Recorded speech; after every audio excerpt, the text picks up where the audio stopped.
Assalamualaikum warahmatullahi wabarakatuh. Waalaikumsalam. Salam sejahtera untuk kita semuanya. Bagaimana kabar teman-teman? Semoga sehat dan dalam keadaan yang baik. Selamat datang, selamat berjumpa kembali dalam podcast Peta Jalan.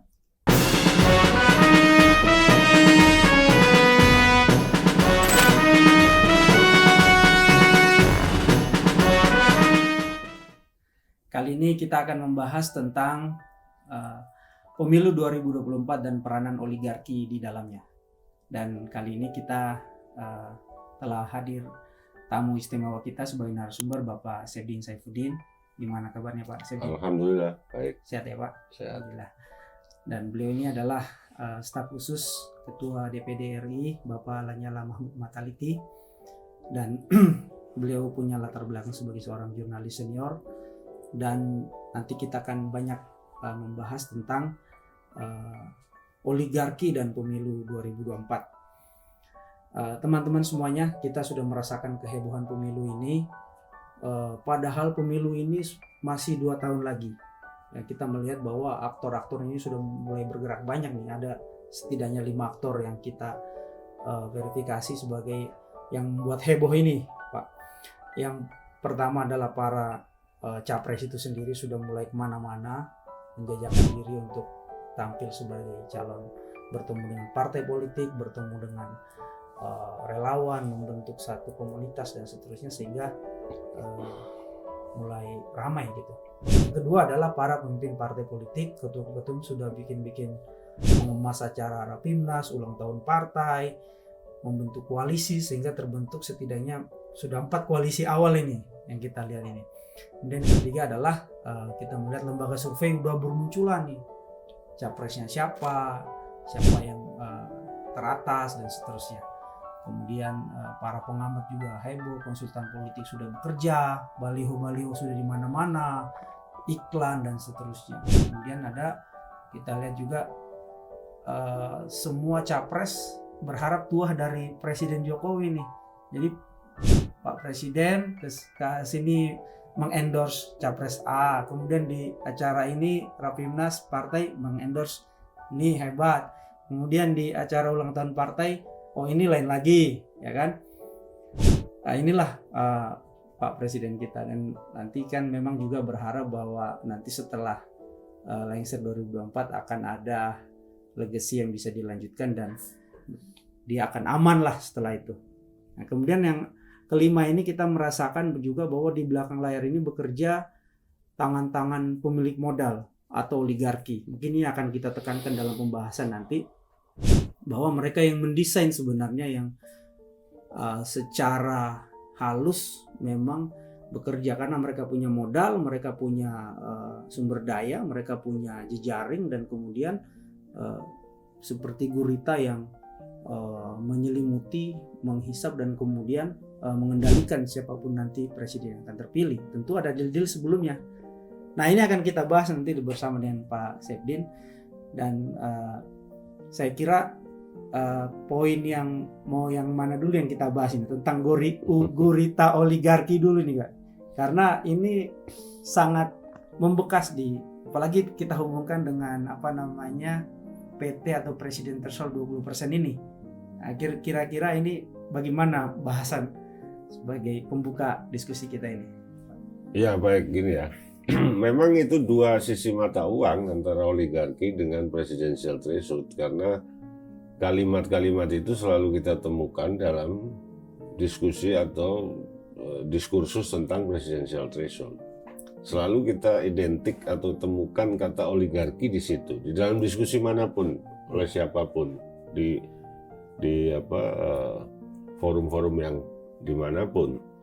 Kenapa? Karena memang presidential threshold 20% itu penyumbang mahalnya biaya kontestasi pemilihan presiden.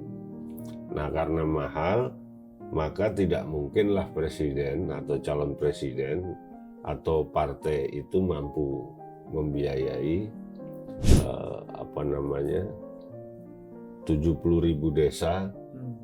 Di dalam setiap desa ada berapa puluh TPS, ya itu untuk membiayai sampai jejaring ke sana, mengamankan saksi, mengamankan ini.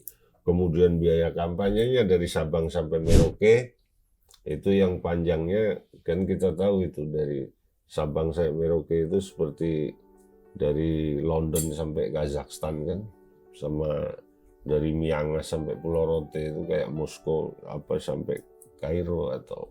Nah, luasnya Indonesia, kepulauan yang terpencar lautan dan semuanya membuat biaya politik semakin mahal, ditambah dengan 20% tadi, presidensial 20%. Ini kan presidensial 20% ini kan lahir karena dominasi atau arah kebijakan politik diserahkan total hanya kepada partai politik saat kita melakukan amandemen konstitusi tahun 1999 sampai 2002. Kan semuanya diserahkan pada partai politik tunggal karena presiden, calon presiden hanya bisa diajukan oleh partai politik.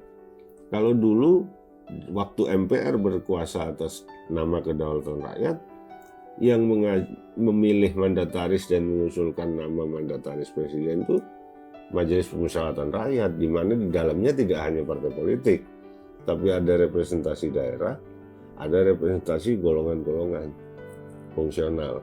Nah, ada juga TNI Polri itu kan, ABRI waktu itu. Nah, tapi kemudian setelah reformasi tunggal kepada partai politik. Nah, kemudian partai politik bersepakat membuat presidensial threshold, ambang batas pencalonan presiden yang hanya ada di Indonesia, karena terbukti saat beberapa gugatan di Mahkamah Konstitusi itu, termasuk gugatan yang dilayangkan FTA, Forum Tanah Air itu, yang Grace Komari, teman-teman diaspora di Amerika, itu sudah menunjukkan beberapa case di negara-negara lain di mana tidak ada seperti Indonesia ini. Tapi lagi-lagi kan Mahkamah Konstitusi itu menolak atau kemudian tidak menerima. Ada dua kan, ada yang ditolak legal standingnya, ada yang tidak diluluskan uji materinya. Maka MK selalu bilang itu open legal policy, terserah para pembentuk undang-undang. Pembentuk undang-undangnya dari DPR dan pemerintah. Nah, maka sebenarnya kalau masyarakat atau kalangan pembuat kebijakan ini sudah mendengar bagaimana dampak negatif atau kemudorotan dari presidensial threshold ini, seharusnya mereka melakukan legislasi review, karena judicial review melalui MK sudah kandas kan, karena MK mendalilkan itu open legal policy. Maka seharusnya legislasi review. Tetapi itu kembali lagi pada partai politik. Apakah punya goodwill ke arah itu? Sebab kalau tanpa PT, diskusinya tidak ada oligarki. Oligarki ini karena diskusi tentang presidensial threshold. Dan sekarang kan partai politik ini seperti kena batunya juga kan, karena mereka harus berkoalisi untuk mendapatkan 20% untuk mengajukan capres. Ini kan nampaknya ini pada kandas semua ini koalisi-koalisi ini kan nggak ada kesepakatan, nggak ada yang ketemu kesepakatan antara capres-capresnya siapa, ya baik di koalisi yang A, B, C, D ini yang sudah terbentuk ini nggak jelas ya. Cuma PDIP yang punya kemandirian untuk mengusung capresnya. Jadi seolah-olah sebenarnya partai politik ini yang jadi korban juga sebenarnya dari sesuatu yang dibuat. Iya, karena ini bisa membuat stuck negara ini. Karena apa, di pasal 222 itu kan selain partai politik tidak bisa leluasa mencalonkan kader terbaiknya atau putra terbaiknya, partai politik baru juga tidak bisa terlibat karena kan basis suara 5 tahun sebelum. Dan di Undang-Undang 7 tahun 2017 tentang pemilu itu, KPU akan menolak apabila hanya satu pasang yang daftar. Ya. KPU akan menolak apabila hanya satu pasang yang daftar. Tetapi kalau dua pasang, kemudian di dalam perjalanan menjelang pemilu pasangan ini meninggal, diberi waktu untuk diganti, tapi kemudian tidak mampu mengganti sampai hari H, maka bisa 1 lawan kotak kosong. Itu bisa. Tapi kalau dari awal daftar 1 nggak bisa. Nah, bayangkan nanti kalau ada partai yang mendapatkan suara 90%. 80,1. Ya. Maka stuck lagi ini Nah, situasi. stuck negara ini. Karena hanya dia yang bisa daftar. Iya, iya. Yang lainnya kan 19. Nah, itu yang Nggak ibarat dari cukup. 20% ini. Meskipun yang lain berkoalisi 19 jadinya kan. Iya, iya. Padahal kan seharusnya ya. Jadi undang-undang itu memang harus dipikirkan untuk menjangkau ke depan, menjawab semua. Jadi tidak boleh undang-undang itu bersifat masih ada, waduh nanti kalau gini gimana? Nah, gitu. Dianggap tidak mungkin misalnya, oh tidak mungkin ada partai bisa mencapai 80. Ya itu kan, Bisa saja. itu kan asumsi aja. Nanti lama-lama Tapi jadi one single. artinya peluang itu ada, dan apabila terjadi undang-undang ini tidak bisa mengatasi. Iya, iya, iya. Kan terbayang kalau nanti kita melihat di presiden threshold ini kan 0%. Ini apa namanya, kader-kader terbaik bangsa ini bisa bertarung begitu. Memang Dengan isu partainya sendiri gitu. memang isu hari ini yang sedang rame selain tentang presidensial threshold, selain tentang capres-capres, itu adalah reformasi partai politik. Iya. Karena partai politik kita dianggap quote and quote belum modern di Indonesia. Ya memang ada banyak variabel, diantaranya kan siap keputusan apapun ya pasti ketua umum itu bahkan punya veto dan sebagainya kan begitu. Sementara bagaimana kita mau mengawal yang namanya proses demokrasi sementara mesin demokrasinya tidak demokratis. Ini kan sebenarnya paradoksal juga. Iya. Nah ini kan ada ini lagi Pak, artinya kan partai politik sekarang ini kan juga adalah buatan dari para pemilik modal dan bahkan mereka sendiri yang jadi ketumnya begitu. Jadi sebetulnya bukan lagi proksi oligarki partai politik ini, tapi sudah menjadi policy maker. Jadi mereka menjadi pengatur kebijakan tersendiri baik di partainya sendiri maupun di dalam kekuasaan nanti. Ini juga menjadi tantangan karena partai politik itu kan harusnya sesuatu yang bersifat kemasyarakatan. Jadi masyarakat yang harus terkumpul di situ dan menjadi satu wadah sosial juga sebetulnya. Nah kan kita melihat bahwa oligarki ini musuhnya adalah civil society. Tapi bagaimana kalau oligarki sudah berkelindan menggurita begitu sehingga civil society terpinggirkan? Nah, ini Ya karena memang stepping stone-nya kuasai dulu perekonomiannya, kemudian kuasai politiknya, step berikutnya kuasai presiden, selesai. Iya. Jadi arahnya ke situ ya. Dan memang sistem partai politik dalam pemilu dengan sistem terbuka, di mana caleg itu nomornya 1 sampai berapa diumum, siapapun bisa menjadi caleg yang mendapat suara terbanyak, itu memberi peluang juga buat orang yang memiliki modal. Meskipun saya misalnya saya kader partai politik yang sudah mengikuti pendidikan kader, memahami betul platform ideologi partai, perjuangan partai, saya ditaruh di nomor 1, tapi saya nggak punya duit. Sementara ada nomor 8, orang baru gitu kan, kos-kosan gitu kan, kader kos-kosan, tapi bisa jadi. Ini berbahaya untuk masa depan ini oligarki. Nah kita melihat ini kan, coba kita mungkin Pak Sepin punya ini tentang bagaimana sih oligarki proses mendesain kekuasaannya sehingga sampai pada penguasaan sumber daya alam ini. Karena ya mungkin pada podcast sebelumnya sudah dibahas, tapi korelasi kepemiluannya ini yang belum tergamblangkan ke masyarakat, karena kita melihat bahwa masyarakat ini seperti enjoy aja dengan situasi ini, padahal ini sudah diambang batas untuk.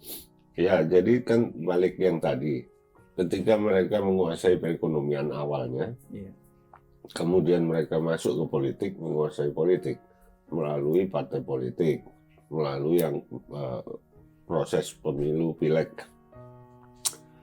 Kemudian setelah mereka menguasai politik, lahirlah beberapa kebijakan politik, undang-undang apa segala macam yang menguntungkan mereka. Step berikutnya mereka membiayai presiden, membiayai. Ketika membiayai dan kemudian calonnya jadi, ya tentu ada hubungan timbal balik kan. Keuntungan. Itu simbiosis mutualisme. Nah di situ terus menerus semakin besar, sehingga ya kalau kita ikuti beberapa pengamat atau peneliti, ada sekian puluh undang-undang yang sangat berpihak kepada oligarki. Itu proses terjadi. Pak, jadi kita melihat bahwa ini karena 20% ini yang menyebabkan ya bahkan partai politik pun nggak independen dalam proses pencapresan ini, dan apalagi nanti presidennya dengan 20% PT 20% ini. Jadi dapat kita melihat satu gambaran awal bahwa nanti siapapun presidennya dia tidak akan terbebas dari kungkungan oligarki. Jadi siapapun presidennya, oligarki yang berkuasa dengan mekanisme PT 20% ini. Nanti bagaimana menyikapi ini ke depan ini seperti ini? Perlukah ada undang-undang anti oligarki atau bagaimana? Ya kalau presiden siapapun akan terjebak atau terlibat di dalam proses menyatukan beberapa kongsi partai yang itu kemudian berkonsekuensi biaya, kemudian berkonsekuensi juga terhadap tingginya kos yang harus dikeluarkan untuk itu, ya pasti ada keterlibatan pihak yang mampu membiayai itu. Nah, kalau mampu membiayai, ya siapapun presidennya akan susah mewujudkan janji-janji kampanyenya. Katakanlah misalnya bahwa dia berjanji akan merenegosiasi semua kontrak bisnis yang merugikan negara gitu. Bagaimana bila yang memegang kontrak-kontrak itu adalah membiayai? Itu kan jadi agak susah. Kemudian dia mengatakan misalnya saya akan kembalikan atau perkuat posisi negara dalam penguasaan lahan, hutan, tambang dan sebagainya. Bagaimana bila yang membiayai itu adalah pelaku-pelaku itu? Kan agak susah jadinya gitu kan.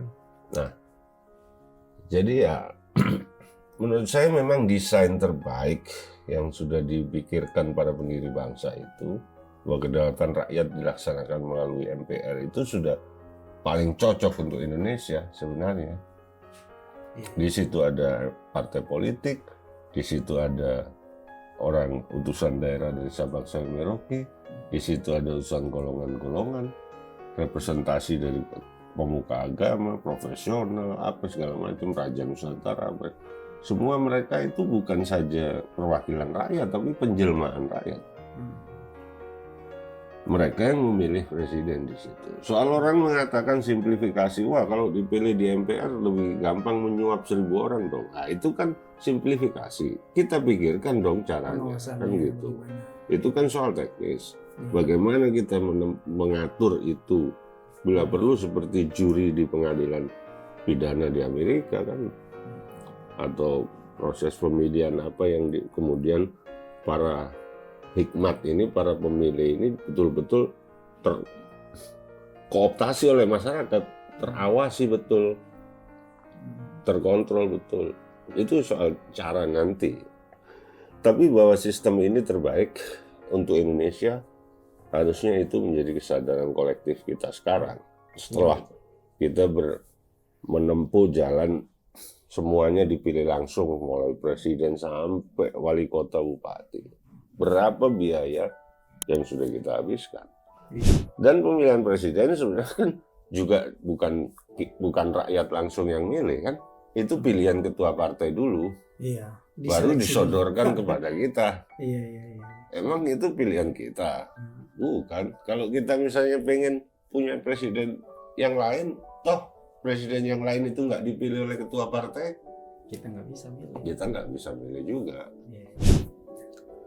Jadi situasi ini memang sangat-sangat tricky ya. Jadi kita memang ingin supaya semuanya menjadi terkendali, tapi kita terkendala dengan situasi yang sudah berjalan. Nah, kembali ke Undang-Undang 45 ya salah satu solusi yang tepat. Tapi kan yang menginginkan juga partai-partai politik ini dan MK di sana. Nah, tadi ada pertanyaan yang agak belum itu. Seperti di Amerika, di Ukraina itu kan ada undang-undang anti oligarki. Nah, itu perlukah di Indonesia juga kita membentuk satu usulan lah, misalnya taruhlah mungkin dari DPD yang mengusulkan ke DPR atau menjadi ini supaya nanti kita ada pengendalian oligarki di dalam proses bernegara ini, karena memang sudah terasa sekali nih kita di DPR, di pusat-pusat kekuasaan di tingkat nasional ini, kendali oligarki ini tidak terlihat tapi terasa. Seperti itu, terasa sampai ke sendi-sendi masyarakat, sehingga kita merasakan kesulitannya di masyarakat.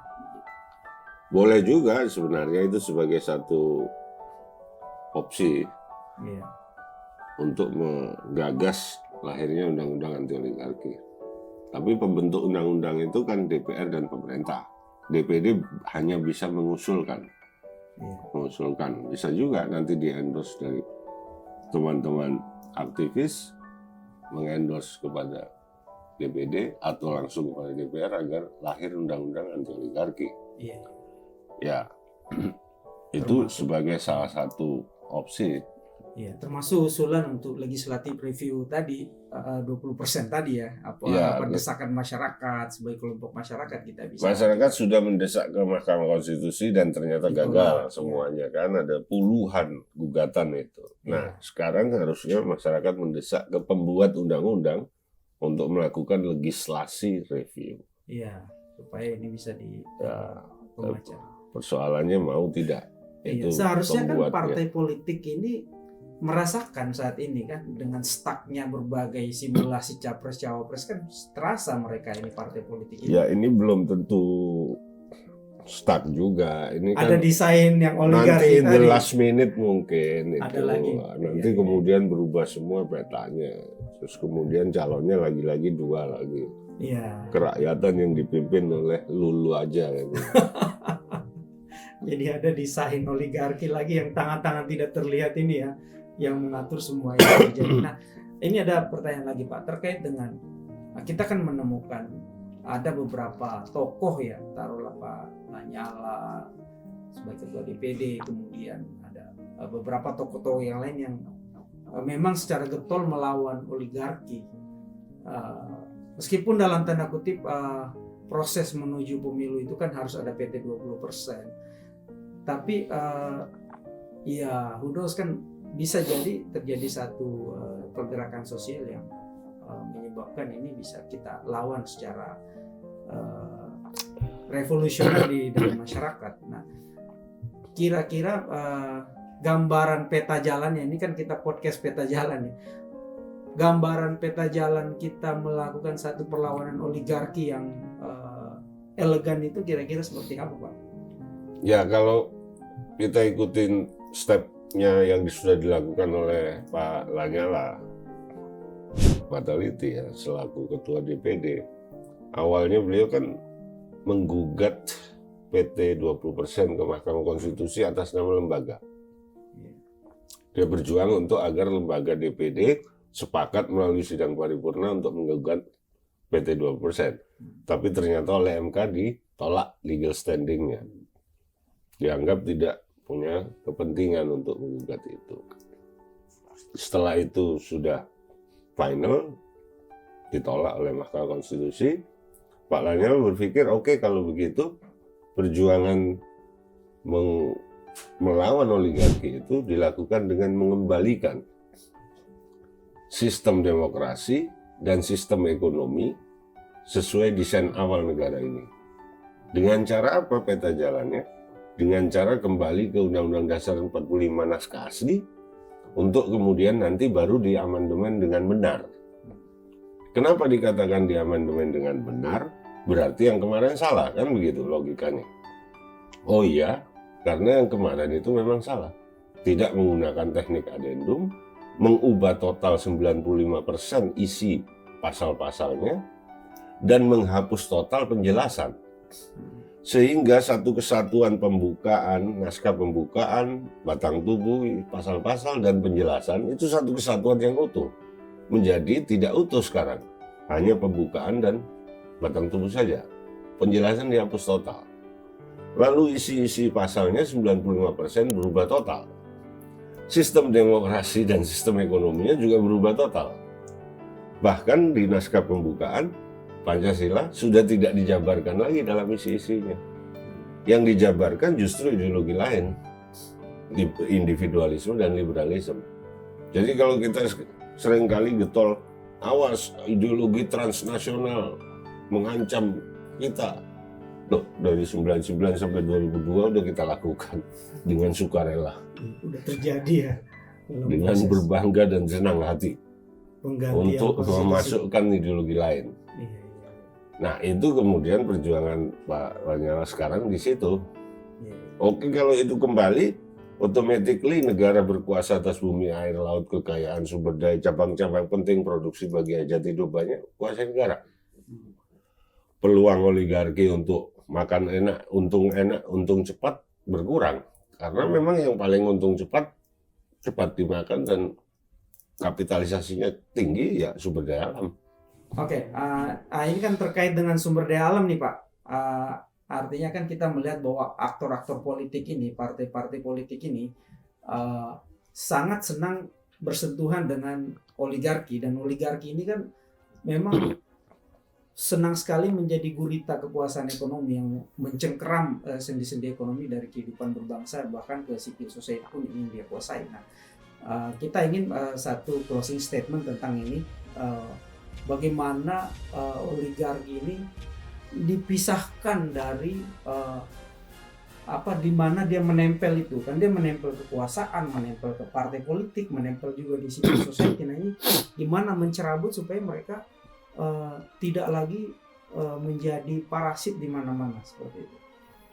Ya, kalau closing statement untuk itu sih sebenarnya dengan kita kembali kepada sistem nilai asli yang didesain oleh para pendiri bangsa melalui Pancasila, khususnya kalau kita pelajari tentang sistem ekonominya, di mana usaha bersama, perekonomian disusun, bukan dibiarkan tersusun, bukan diserahkan mekanisme pasar, tetapi betul-betul daulatnya dari daulat rakyat, kekuasaannya di negara, maka dengan sendirinya pintu kapitalisme akan sulit untuk masuk ke Indonesia. Itulah kenapa kan di peta jalan 1 saya katakan dulu, sebelum amandemen 1999 sudah ada gerakan internasional untuk melakukan globalisasi ekonomi di Indonesia, liberalisasi ekonomi melalui globalisasi. Konsep globalisasi itu kan negara tidak boleh campur tangan di dalam mekanisme pasar. Dan liberalisasi ekonomi murni terjadi secara terang benderang ketika Presiden Soeharto terpaksa tanda tangan letter of intent IMF di depan, disaksikan oleh Michael Kempbesus itu kan. Nah, dari situ sudah mulai terjadi sampai hari ini. Kalau kita mau selesaikan ini secara fundamental, kembali dulu ke dalam naskah Undang-Undang Dasar 45, naskah asli, untuk kemudian kita sempurnakan kelemahannya melalui amandemen yang benar. Itu satu-satunya jalan. Kalau yang lain mungkin hanya bersifat karitatif dan kuratif. Kira-kira itulah. Ya. Oke, terima kasih banyak Pak Sepdin atas berbagai pembahasannya, dan kita melihat bahwa ini penting sekali untuk menjadi perhatian dari seluruh masyarakat, para milenial, para mahasiswa, dan berbagai kelompok di civil society di seluruh Indonesia. Baik teman-teman, sebelum kita tutup jangan lupa di like, comment, subscribe podcast Peta Jalan ini, dan kita akan melanjutkan dengan berbagai diskusi-diskusi berikutnya. Siapapun yang menjadi presiden di tahun 2024 nanti, dia akan kesulitan untuk keluar dari desakan dan tekanan oligarki. Karena kita melihat bahwa mereka berada di dalam satu sistem yang membuat oligarki merasa nyaman untuk mengendalikan dan mendesain imperium ekonomi dan gurita kekuasaan ekonomi, sehingga bisa membuat seorang presiden itu ya hanya bisa mampu bertanda tangan sambil mengatakan bahwa saya nggak baca tuh apa yang saya tanda tangan tadi. Nah, ini tidak boleh lagi terjadi, sebagaimana dalam pembukaan undang-undang bahwa kita ingin mengembalikan satu kedaulatan rakyat dan mengantarkan masyarakat Indonesia ke depan kesejahteraan. Sehingga kita menemukan satu gagasan besar dari kedaulatan rakyat itu sendiri. Terima kasih telah menonton, dan mari kita bergerak bersama mendengungkan kedaulatan dan kesejahteraan rakyat. Salam. Assalamualaikum warahmatullahi wabarakatuh. Merdeka!